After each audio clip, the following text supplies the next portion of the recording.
বরফে ঢাকা আর্কটিক মহাসাগরই নাকি হবে বরফমুক্ত, গ্রহের জন্য এমন উদ্বেগজনক তথ্যই প্রকাশ করেছে নতুন একটি গবেষণায়। সম্প্রতি নেচার কমিউনিকেশনে প্রকাশিত গবেষণায় গবেষকরা সতর্ক করে বলেছেন, আগামী 2 দশকের মধ্যে এই গ্রহের জন্য অশুভ মাইলফলক অনিবার্য, কারণ বরফে ঢেকে থাকা আর্কটিক মহাসাগর 2027 সালের মধ্যে একেবারে বরফমুক্ত দিন দেখতে পারে।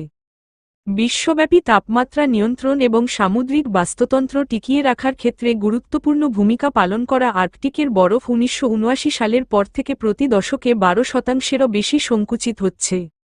বরফ গলে যাওয়ার সঙ্গে সঙ্গে সমুদ্রের গাঢ় পানি আরও বেশি সূর্যের আলো শোষণ করছে, এর ফলে বৈশ্বিক গড়ের চেয়ে 4 গুণ দ্রুত উষ্ণ অঞ্চলে রূপান্তরিত হয়েছে মহাসাগরটি। লাইফ সায়েন্সের তথ্য অনুযায়ী, আর্কটিকের বরফের পরিমাণ 1979 থেকে 1992 সালের মধ্যে গড়ে 2.6 মিলিয়ন বর্গমাইল, 6.85 মিলিয়ন বর্গ কিলোমিটার বিস্তৃত ছিল। আর চলতি বছর এটি 1.65 মিলিয়ন বর্গমাইলে, 4.28 মিলিয়ন বর্গ কিলোমিটারে নেমে এসেছে। 11টি জলবায়ু মডেল এবং 366টি সিমুলেশন ব্যবহার করে নতুন গবেষণায় অনুমান করা হয়েছে, অস্বাভাবিক উষ্ণ পরিস্থিতি দেখা দিলে 3 থেকে 6 বছরের মধ্যে বরফমুক্ত আর্কটিকের দিনটি দেখা দিতে পারে।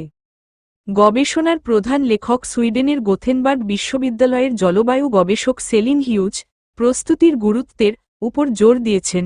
তিনি বলেছেন, যেহেতু প্রথমবার বরফ মুক্ত দিনের কাছাকাছি আমরা, তাই আমরা প্রস্তুত থাকতে চাই। কেন আর্কটিক মহাসাগরের সব বরফ গলে যেতে পারে তা জানা গুরুত্বপূর্ণ। গবেষকরা জোর দিয়ে বলেছেন, কার্বন নিঃসরণ উল্লেখযোগ্য হারে কমাতে হবে, তাহলে হয়তো বরফমুক্ত দিনটি আরও পরে আসতে পারে, বিস্তৃত প্রভাবকে কিছুটা হলেও কমাতে পারে।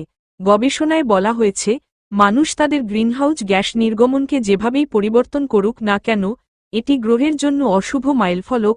সম্ভবত 9 থেকে 20 বছরের মধ্যে এটি অবশ্যই ঘটবে, অথবা আগামী 3 বছরের মধ্যেও ঘটতে পারে।